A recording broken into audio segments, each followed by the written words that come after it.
Olá, bem-vindos uma vez mais ao canal Insights. Esta é a série Encontros e hoje a gente conversa com uma pessoa muito interessante. O nosso convidado hoje é o Paulo César Tavares. O Paulo é graduado em filosofia, pedagogo, cientista das religiões, mestre em educação e direitos humanos, graduando em psicologia, estudante de psicanalítico, não, estudante de psicanálise no Círculo Psicanalítico de Minas Gerais. Ele também é coordenador no Colégio São José Escolápias, professor de Cultura das Religiões, Filosofia e Projeto de Vida no Colégio Arnaldo, e há 21 anos ele tem desenvolvido seus trabalhos com adolescentes em escolas particulares e também no Tribunal de Justiça de Minas Gerais, onde ele realizou trabalhos na vara da infância e da juventude. E a gente vai conversar sobre um tema bem interessante também. A gente vai falar sobre espiritualidade e religiosidade, religião. Bem-vindo, Paulo, ao canal Insights. É uma satisfação conversar com você aqui hoje.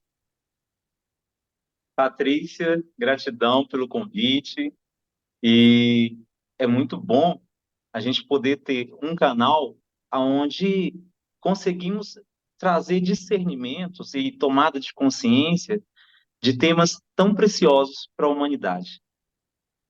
Então, vamos começar conversando sobre essa diferença. Eu não sei se isso é claro para todo mundo ou se existe um pouco de confusão. Qual é a diferença que há entre religião e espiritualidade? E a partir dos seus estudos, da sua pesquisa, como é que você definiria a religião? Então, Patrícia, quando a gente está diante desses dois termos, e dentro de religião eu posso trazer o termo religiosidade, porque estamos colocando aqui diante da palavra espiritualidade, e eu trago o sufixo dade, porque dade do grego quer dizer qualidade de. Então, quando eu falo espiritualidade, a qualidade de desenvolver o lado espiritual do mundo, da vida, né, do ser. E quando eu falo de religiosidade, é a qualidade de desenvolver a religião. E aí, quando a gente começa pela etimologia dessas palavras, a gente já vê que são duas coisas diferentes, porque senão não teriam é, nomenclaturas organizadas de forma diferente. E aí a gente tem que pensar no conceito. De onde que vem esse conceito de espírito? Como eu falei da qualidade de, né, o dade, como bondade, qualidade de ser bom, e aí os outros, esse sufixo agregado a outros termos.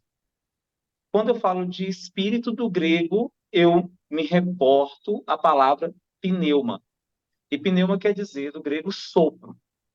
Então, a espiritualidade é aquilo que permeia o que faz a vida ser, a essência da vida. Quando eu falo de religiosidade, eu estou falando de religião. E a palavra religião nem é uma palavra grega, na verdade é uma palavra latina, vem dos latinos. Ah, só um detalhe. O Lácio, que é a região onde surgiram os latinos, que hoje corresponde à região de Roma, ali, naquele pedacinho ali da Itália, ele foi fundado pelos etruscos. E os etruscos, nada mais, nada menos, eram gregos que moravam em ilhas mais abaixo, ao sul da Grécia. Então, eles saíram de lá, daquela região, e fundaram o chamado Lácio, que aí vieram os latinos. E no latim, na língua latina, religios, vem de religere. E religere quer dizer religar. A ideia é de fazer uma conexão do ser humano com algo que ele se desconectou. E aí, a religião ela serve para criar metodologias, passos, maneiras de tentar fazer com que o ser humano se reconecte com a transcendência, que é um outro termo também. Os filósofos, principalmente filósofos da Idade Moderna, mas desde a da Idade medieval, usavam esses termos, que são termos antagônicos, vamos dizer assim, sem necessidade de achar que um é melhor que o outro, né? Mas porque a imanência se refere, segundo Kant, por exemplo, Immanuel Kant, um alemão filósofo, a tudo que é da matéria, a tudo que é do humano em si. E aí eu posso, entre aspas, ter um controle sobre isso, por ser do humano. E a transcendência se refere a tudo aquilo que o humano não tem controle sobre. Sai para fora do ser humano. Mas perceba, sai para fora. Isso quer dizer que ele pode estar dentro também. Então a transcendência pode estar contida no ser humano, mas ela não se aprisiona no ser humano. Ela vai para muito além do ser humano. Então, desde já nós vemos que são termos diferentes. Quando eu estou falando de espiritualidade, eu estou falando daquilo que é a essência dos seres, aquilo que vai para além desses seres numa conexão maior. Quando eu falo de religiosidade, eu estou falando da busca dos seres de se conectar novamente à espiritualidade. Uhum, interessantíssimo. Quer dizer, tem esse elemento, não é, presente da transcendência, a religação com alguma coisa que transcende o lado humano do ser. E, de uma certa forma, né, Paulo, o que acaba acontecendo, e a gente observa na prática de muita gente, é que às vezes as pessoas elas param nos dogmas, nos conceitos, em determinadas crenças que muitas vezes impedem até a pessoa de pensar de uma forma um pouco mais ampla, não é? E de uma certa maneira, não é? Me parece que o objetivo de alguma maneira conseguir vivenciar tudo isso no seu dia a dia, na sua prática.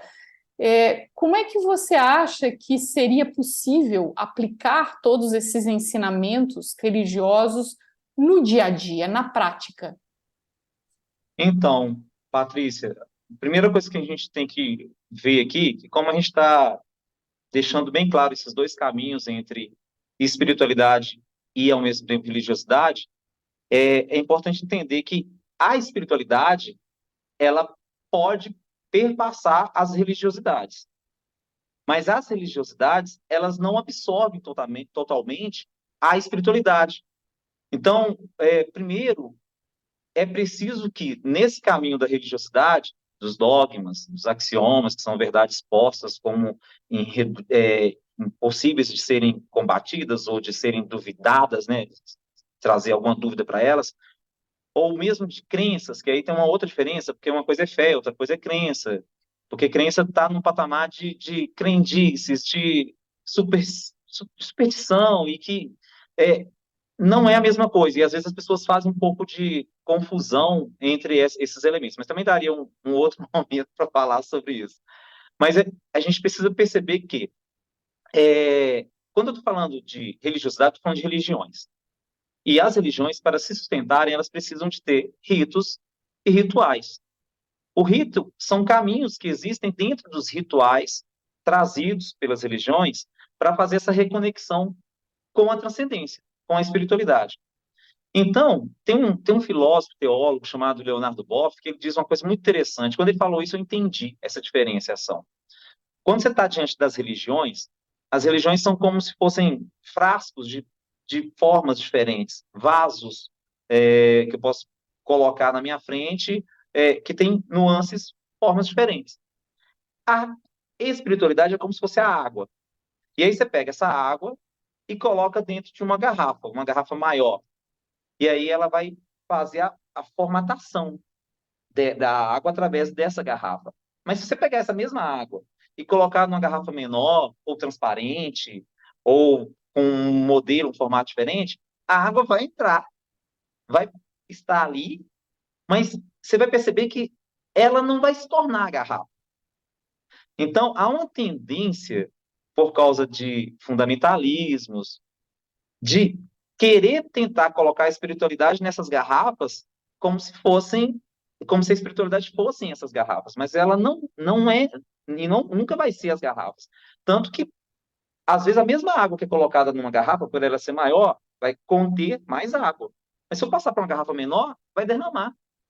Então, esses derramamentos, vamos dizer assim, da espiritualidade, dessa água, nessas garrafas chamadas de religiões, eles se dão e E eu acredito muito nisso, não só eu, mas muitos teóricos falam isso, pela falta de conexão com princípios éticos.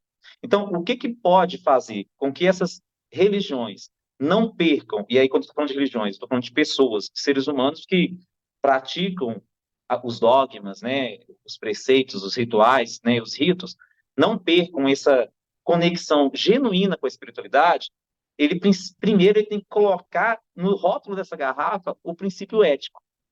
Mais do que o rótulo de ser de religião tal, de ser de tal e etc. Porque quando eu falo de ética, e é muito bom trazer isso, eu estou falando de uma palavra que vem do grego também, é ethos, que quer dizer casa. Os gregos usavam duas palavras para falar de casa. Usavam ekos e ethos.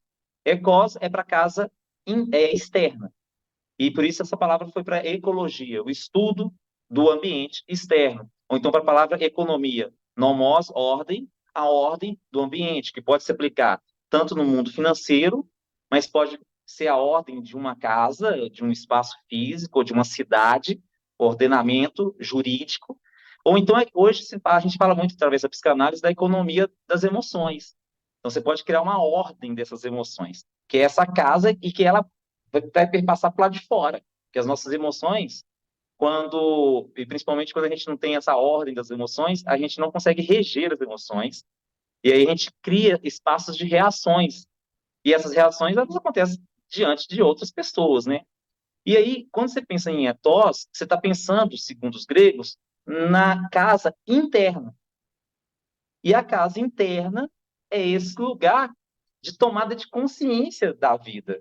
E aí, quando você toma consciência da vida, e principalmente conectado com a espiritualidade de forma clara, ela traz uma coisa chamada discernimento. E aí, eu só posso criar discernimento diante de alternativas. Não existe discernimento diante de uma possibilidade. Quando eu estou diante de uma possibilidade, eu tenho escolha. Eu escolho ficar com isso. Quando eu estou diante de várias possibilidades, eu posso discernir entre o que pode ser melhor ou pior, o que é oportunidade, o que não é oportunidade. E aí, dentro desse caminho da ética, eu me encontro com uma afirmação. Tem um filósofo chamado Emmanuel Levinas, que ele fala que o princípio maior da filosofia não deve ser a racionalidade, mas a ética. Porque a ética me joga diante da dignidade humana. E diante da dignidade humana, ele, como ele era judeu, e no judaísmo, um dos preceitos, né, do judaísmo é não matar, e não matar o próximo. E aí todo ser humano vem com uma inscrição, segundo o Levinas, de inscrição no sentido metafísico, né, de que, olha, você não pode deixar com que a sua vontade sujeite o outro a ela mesma. Então você não pode matar, e matar nesse sentido diverso, né, amplo. Então, a ética é o elemento fundamental para que a religiosidade não perca essa dimensão de conexão genuína com a espiritualidade. Quando sai disso, e aí é um outro problema, você sai da ética, você se desconecta muitas vezes da espiritualidade, dentro das próprias religiões, e você vai para o campo da moral. E ética e moral não são a mesma coisa. Primeiro que elas não vêm da mesma raiz semântica. Ética, do grego, como eu falei com você, casa interna. Moral vem de moros, que são costumes. E a palavra ética também foi usada pelos gregos como costume, mas o costume aqui no sentido de regramento feito por grupos específicos. Então, leis específicas.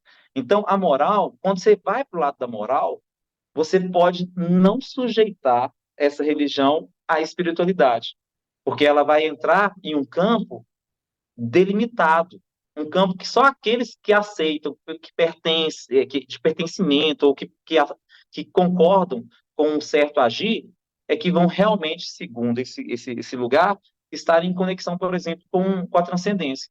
Mas aí se esquece de uma grande coisa: a transcendência não se manipula, a transcendência está além de tudo isso.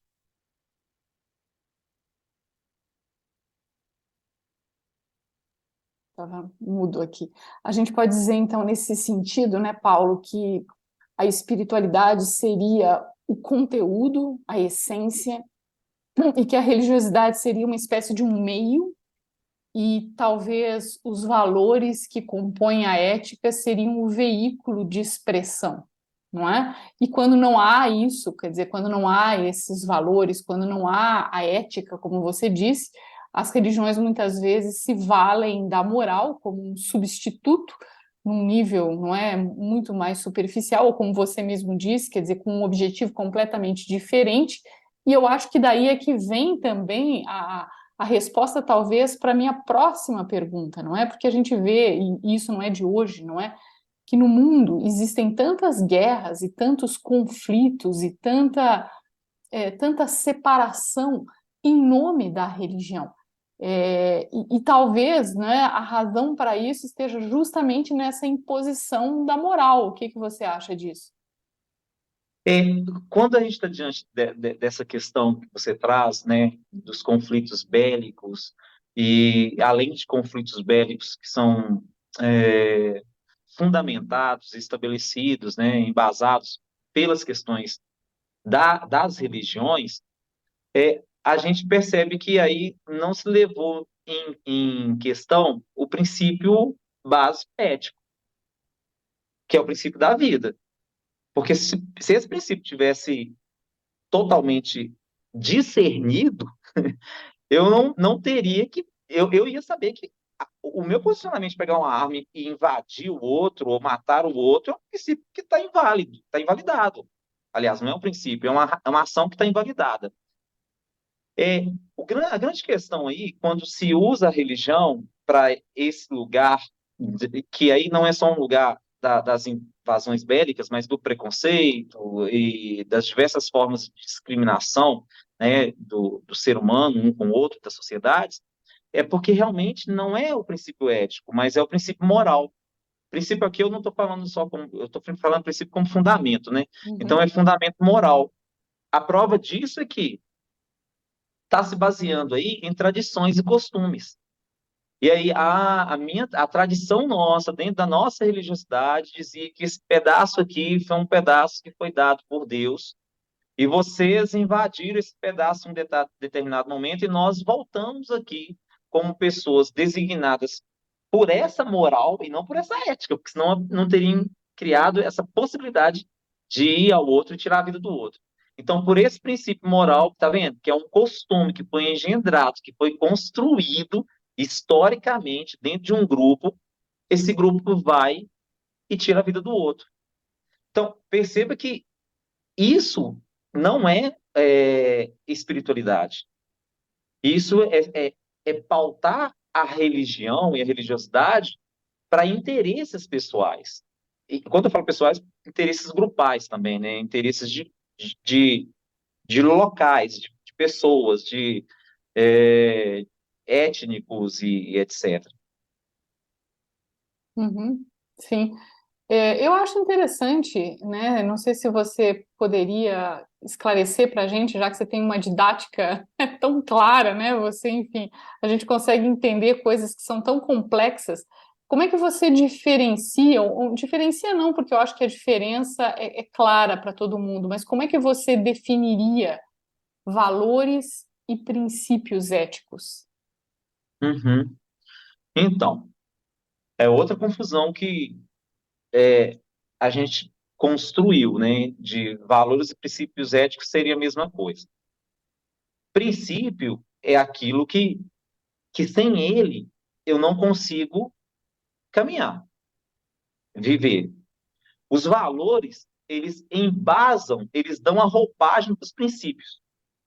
Então, um princípio é fazer o bem ao outro. Um valor que vai dar roupagem para esse princípio é a bondade. Ou, Uhum, e detalhe, os princípios podem ter vários valores dando roupagens, porque a bondade pode ser nesse momento, mas também pode ser a solidariedade, a compaixão, a empatia.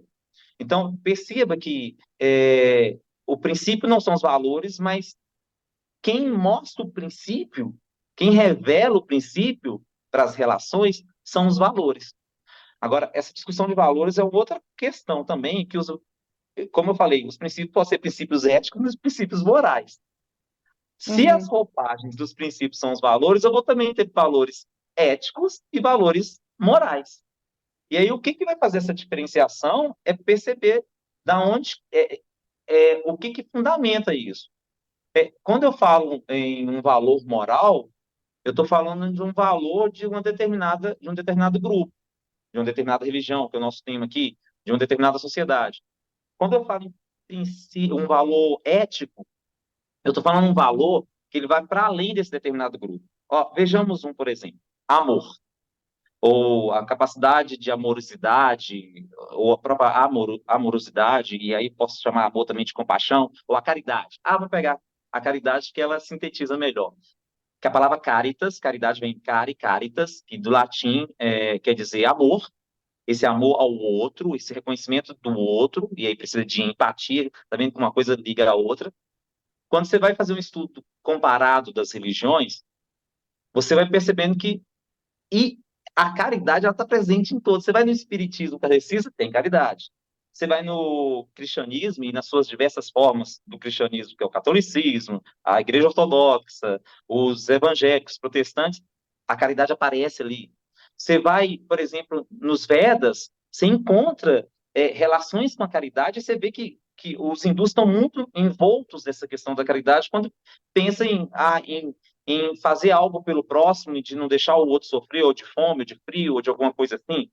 Quando você vai para o budismo, você encontra a caridade. Confúcio, o confucionismo já dizia de amor ao próximo. Inclusive, uma curiosidade, as pessoas acham que amar ao próximo como a ti mesmo é uma expressão de Jesus, mas não é uma expressão genuína de Jesus. Uns 200 anos antes de Jesus, Confúcio, na China, Jesus é do Oriente Médio, já tinha dito essa expressão. Tem nos escritos confucionistas isso. Isso quer dizer que isso prova também que, olha, mais uma prova de que a espiritualidade não é uma coisa estática, né? Porque Jesus era judeu, Jesus nunca foi cristão. Cristão é aqueles que seguiram Jesus, né?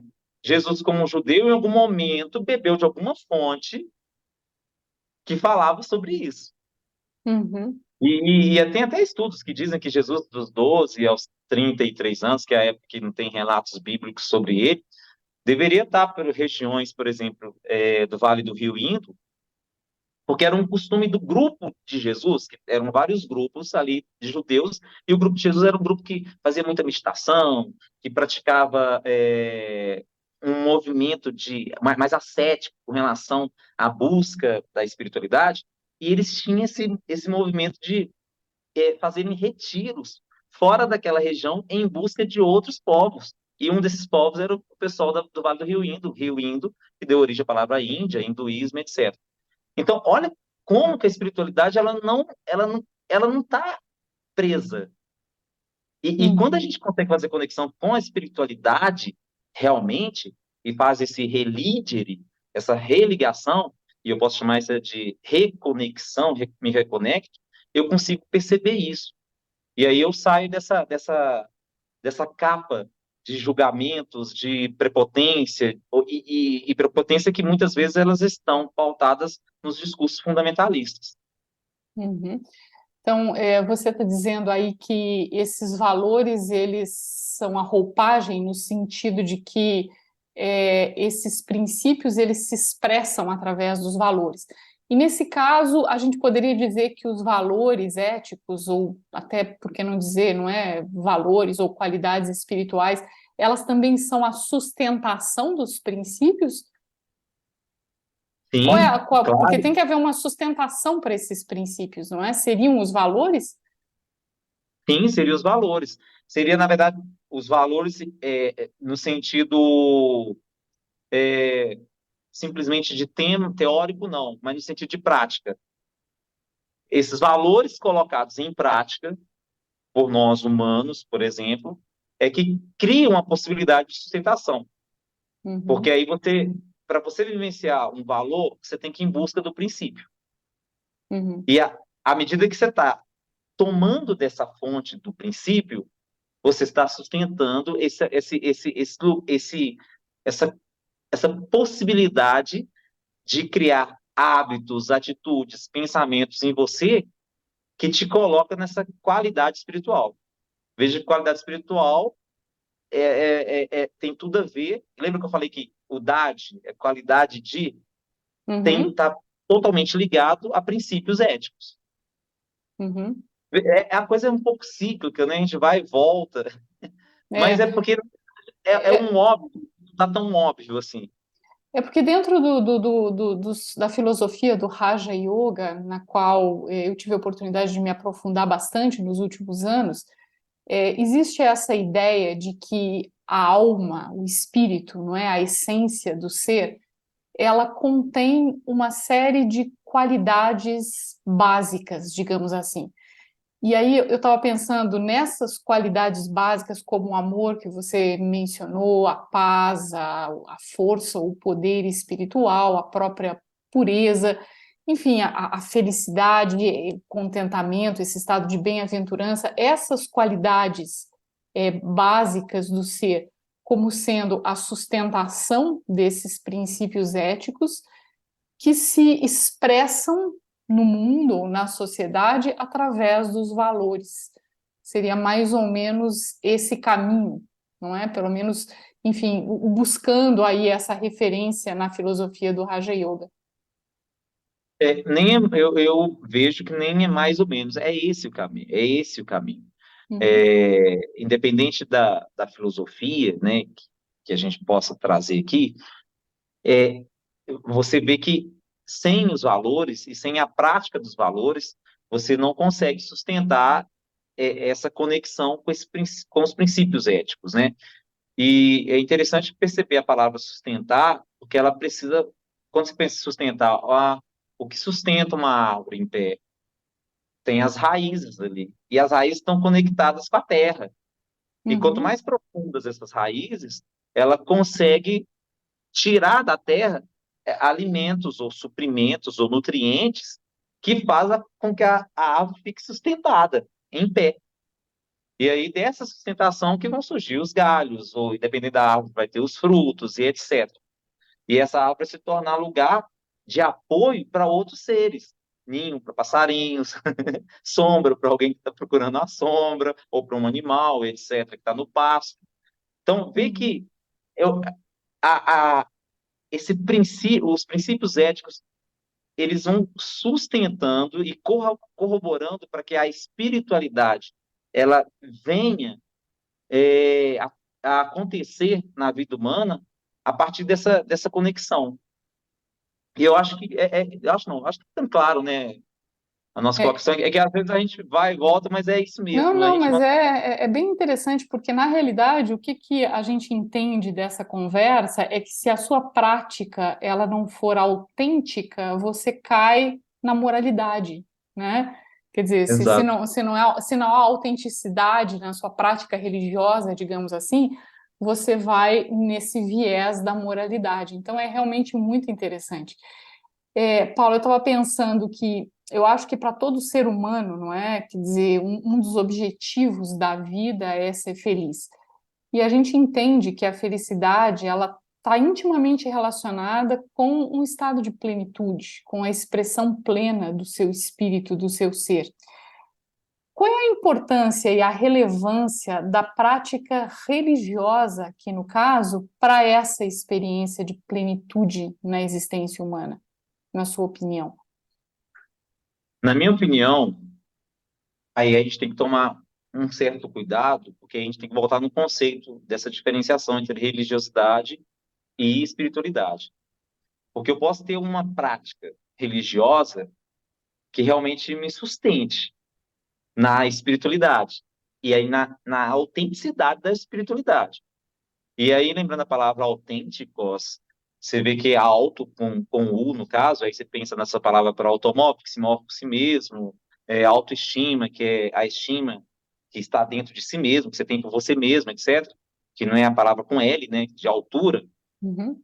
E o tikos, etikos, autêntico aquele que tem a ética por si mesmo. Ele Hum, não precisa de fatores externos ou pessoas ou situações externas para falar assim, seja ético. Ele é ético. Ele já se tornou ético. Então, assim, o cuidado tem que se ter é que podemos ter religiosidades que realmente faz com que esse ser conectado, ou melhor, ele se sustente numa espiritualidade que se tornou autêntica, se tornou um autós, que vem de si. Mas tem religiosidades que elas dependem o tempo todo de externos, de héteros, de coisas de fora, de pessoas de fora, de pessoas que vão conduzindo o outro, e quando essa pessoa sai de cena ou morre, ou descobrem que ela era uma pessoa que fazia coisas erradas também, não era totalmente ética, né? Não era autêntica, é, as pessoas se perdem, ficam sem o seu guru, sem o seu mentor, sem o seu mestre. Então, se essa religiosidade ela é, ela é pautada, sustentada, né? Se esse costume, se esse rito, se essa forma de vivenciar a espiritualidade ela é pautada por princípios que vêm da própria espiritualidade e não de normas por fora da espiritualidade, aí sim, ela é um caminho eficaz para que a pessoa tenha contentamento, para que a pessoa chegue à sua plenitude. Porque até a palavra contentamento a gente lembra de conteúdo, né? Uhum. Acho que é continere, a palavra que vem do latim, que é estar cheio de algo.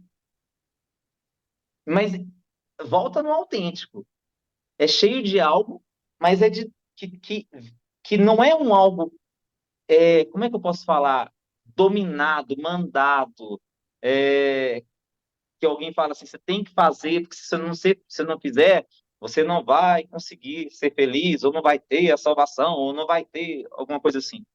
Então, assim, aí a pessoa entrou num processo de, de retroalimentação da espiritualidade, porque ela começa, é como se fosse uma fonte, que às vezes pensa numa nascente de um rio que às vezes por causa de mineração, por causa de pessoas que não cuidaram dessa nascente, então ficou cheia de entulhos, de lixos, etc. Se você conseguir limpar essa nascente, ela brota de novo. E se você limpa de uma forma eficiente, ela vem forte. Mas não é porque ela não estava lá, é porque não se permitia ser o que ela tinha que ser, que é a sua essência de se tornar um rio, por exemplo, e de caminhar até o mar, né, de ir até o mar, mesmo em percursos confusos, sinuosos, né, que cada rio vai construindo. Então, assim, eu vejo que é dessa forma. Quando você abre essa nascente, tira esses lixos dessa nascente, aí explode, né? Aí vem. E aí esse autenticós vem de dentro. É legal também porque uma das as formas da expressão, digamos assim, da religiosidade, também da espiritualidade, sempre é o compartilhamento, o serviço ao próximo. E eu gostei muito dessa definição que você deu, desse exemplo, na verdade, uma analogia que você fez, de que quando você cuida dessa árvore, né, ou como você disse aí, quando você limpa a nascente, é, existe naturalmente esse senso do servir o próximo, porque aí a árvore dá sombra, porque os passarinhos eles podem usufruir dos galhos da árvore, porque ela refresca o peregrino ou a pessoa que está cansada e, enfim, pelo caminho. Então é como se ao cuidar, não é, dessa árvore interior ou ao cuidar dessa nascente interior, naturalmente esse serviço do próximo ele acontece, não é? Você não tem nem que provocar isso. Pelo contrário, né? Se a árvore interna ela não tiver bem cuidada, vai ser difícil você conseguir fazer isso, não é? De fato, ser útil para alguém mais. E eu queria te fazer uma última pergunta, na realidade, porque a gente tem falado de religião e espiritualidade, e aonde que é o lugar de Deus no seu entendimento dentro disso, não é? Porque, enfim, qual é o papel de Deus no seu entendimento, tanto com relação à religião quanto com relação à espiritualidade? O papel de Deus é um papel vital de nutrição. Deus é, aí eu posso partir pelas filosofias religiosas, pelas diversas religiões, ou pelas diversas formas de pensar, e de fazer metodologias da espiritualidade, Deus é esse princípio primeiro. Aristóteles vai trazer, até por causa da. Não porque ele estava falando de religiosidade, mas ele estava falando que tem que existir um primeiro motor. E esse primeiro motor que impulsiona, que nutre, que faz a coisa acontecer. Depois, na Idade Média, Santo Tomás de Aquino vai achar essa fala de Aristóteles e falar: Aristóteles já falava de Deus, sem saber que estava falando de Deus. Porque no caso de Aristóteles, ele não estava nesse campo de explicar a religiosidade, mas a origem da vida. Mas a religiosidade, né, que estou falando. Mas quando eu estou falando de espiritualidade, eu falo de princípio da vida. Então, a origem da vida é Deus. E aí eu vejo hoje Deus nessa função, se eu posso falar de função, essa função de nutrição. É Deus que traz para o ser humano essa, essa possibilidade de permanecer pleno. É Ele que traz a capacidade de dar a sustentação para esse ser humano, dar conta de no estar pleno, que na verdade estar pleno, as pessoas confundem também com, igual a palavra alegria, felicidade, etc. As pessoas acham que não tem nenhum problema na vida, então se eu estou pleno, eu não vou ter uma doença, eu não vou ter um problema, não vou ter uma dívida, não vai acontecer uma coisa com o meu carro, não é nada disso.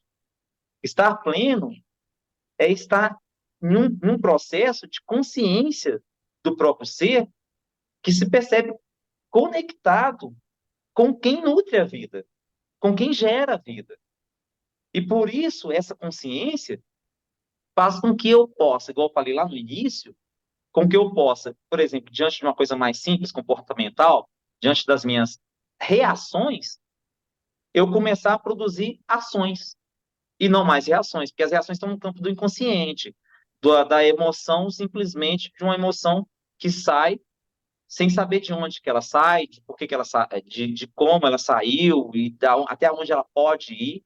E aí ela simplesmente vai, como se seres humanos, como fazendo uma analogia que talvez não seja muito prática, mas animais que não foram domesticados, um cavalo alado, que nunca foi domesticado. E aí ele usa das emoções dele de qualquer forma, para qualquer lado. E o problema disso tudo é que, de qualquer forma, qualquer lado, você não vai para lugar nenhum, ou vai para lugares que você nem gostaria de ir e estar lá.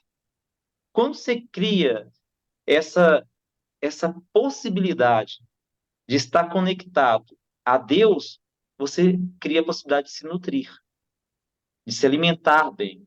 E alimentado bem, você fica sustentado. E sustentado, você consegue entrar nessa plenitude, que é a consciência das minhas ações, a consciência daquilo que eu realmente. E aí você liga a outra palavra que a gente falou aqui, você consegue fazer discernimento, Uhum. não só das suas ações, mas dos papéis que cada ser humano faz e dos papéis que cada um tem. Nós temos. Eu estava estudando agora na psicologia, você falou que sou estudante de psicologia, estou no sexto período, e a gente está estudando uma matéria chamada Teorias da Personalidade. Aí pega vários teóricos, de Freud, a Rogers, etc. E a gente estava estudando um teórico chamado Jung, que ele vai falar das personas, da persona. Persona em grego, máscara, né? E que todos nós temos diversas personas. E aí eu me lembrei, personas tem a ver com papéis. Todos nós temos vários papéis. Eu posso ter o papel de mãe, mas ao mesmo tempo ser filha, né? De pai, ao mesmo tempo ser filho, de pai, avô, filho. Então, o que acontece é que sem essa nutrição, a gente não consegue discernir em qual papel que eu estou atuando naquela hora. E aí vem a confusão total.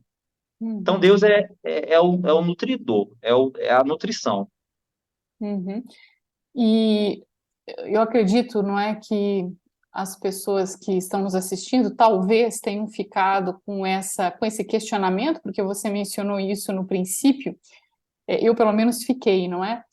Quando você fala de fé, porque normalmente quando a gente fala de fé, a gente entende que fé é acreditar naquilo que não pode ser visto com esses olhos, não pode ser, enfim, captado pelos sentidos, mas a verdadeira fé, ela tem um embasamento numa experiência, não é assim? É, como é que você define ou entende ou experimenta na sua vivência essa questão da fé? Porque existe Ah, aquela ideia da fé cega, né, Paulo? A fé tem a fé é, cega mas e tem a é, fé verdadeira, né? na verdade, a fé nunca vai ser cega. A fé não é cega. Porque talvez o elemento aí, como pessoa da educação, né, pedagogo, fica fazendo essas analogias. O elemento Não, mas é melhor aí interessante. é, é pensar na palavra confiança. Fé tem a ver com confiança. E eu só tenho confiança, eu só tenho esse valor ou essa vivência da confiança, né, essa prática da confiança, quando eu estou bem nutrido, Uhum. quando eu tenho conteúdo, quando eu estou em plenitude. Porque tá tudo ok, tá tudo ok. Isso é confiança. Na confiança, você não vai esperar de um pai bondoso, um pai que traz nutrição, que ele te dê veneno. Você sabe que ele vai trazer a melhor comida para você. E ponto final, tá tudo ok. Então, assim, a fé, ela precisa ser vista como lugar da confiança, da entrega. Eu sou grato e me entrego totalmente a isso, a esse ser, ou a essa consciência. Agora, quando a gente fala de fé cega, né, que são nomenclaturas utilizadas por aí, ou a questão, a fé pautada na possibilidade de acontecer o impossível, etc., isso está dentro de uma coisa chamada crenças. E as crenças, elas têm outro lugar também, que as crenças, elas podem ser crenças não limitantes, mas crenças limitantes. Então, você vê que a fé não tem limitação. Eu não falo de fé limitante, fé não limitante. Fé é confiança. Agora, a crença pode ser limitante e pode não ser limitante, que aí já é outro tema, né? Mas a crença, ela é criada por aquele princípio moral. Por isso que ela é frágil. Por isso ela é passível de ser colocada em dúvida. Ó, dúvida. A crença pode ser, é passível de dúvida. A fé não. Eu confio, não tem dúvida. E lembra da palavra dúvida, em espanhol Duda, e ela vem de um radical que deu origem também à palavra diabo. E a Hum, palavra diabo vem de di em grego, que é dois polos, dois, aliás, di, dois, e bolos, polos, dois polos. E a ideia dessa palavra, vindo do radical grego, que era utilizada e é muito utilizada pelos judeus, não tanto pelos cristãos, que aí diabo virou sinônimo de Satanás na Idade Média, etc., que é uma outra crença limitante ao conceito do diabo. E quem fala isso sou eu, não. Fala até teólogos da própria Igreja Católica, teólogos como o Andrés Torres Queiruga, que é um teólogo espanhol católico. Ele quando eu falo de diabolos e de diabo, para esse lugar do grego, né, e até do hebraico, é aquilo que gera dúvida, porque são dois polos. uhum. Então, tudo que gera dúvida é diabólico. Até porque Ó, se você tiver um caminho, e aí aparece no final desse caminho, você vai no caminho, só tinha uma seta. No final do caminho aparecem duas setas, e agora? Se eu não tenho confiança, se eu não tenho fé, eu paro. Porque não tem como pegar metade de mim para um caminho, metade para o outro. Ele faz isso, é uma bifurcação. Então, quem vai fazer eu não me quebrar e não entrar nessa visão diabólica, nessa mente diabólica, que é o gerar dúvida, é a confiança. E a fé vai me falar assim: não, meu caminho vai ser esse aqui, e não esse aqui. que legal. Enfim, a gente poderia continuar nossa conversa aqui por pelo menos mais meia hora, né? Entrando em toda essa questão do diabo, da dúvida, mas eu acho que eu vou aceitar a sua sugestão e guardar isso para uma segunda conversa, porque eu achei assim Ótimo. muito, muito interessante, muito esclarecedor. Eu acredito que também para as pessoas que estão nos assistindo, não é? Tenha sido esclarecedor e eu queria agradecer muito, Paulo, a sua disponibilidade, a sua sabedoria, a profundidade com a qual, né, você se expressou aqui com a gente. Também gostaria de agradecer ao público que está nos assistindo, convidar vocês para se inscreverem no canal e também para compartilharem com outras pessoas que estão aí em busca de esclarecimento, estão nessa linha da espiritualidade, que com certeza também vão, enfim, tomar benefício de tanta sabedoria que o Paulo compartilhou com a gente hoje. Então, muito obrigada. Obrigado, Patrícia. Obrigado a todos. Gratidão sempre.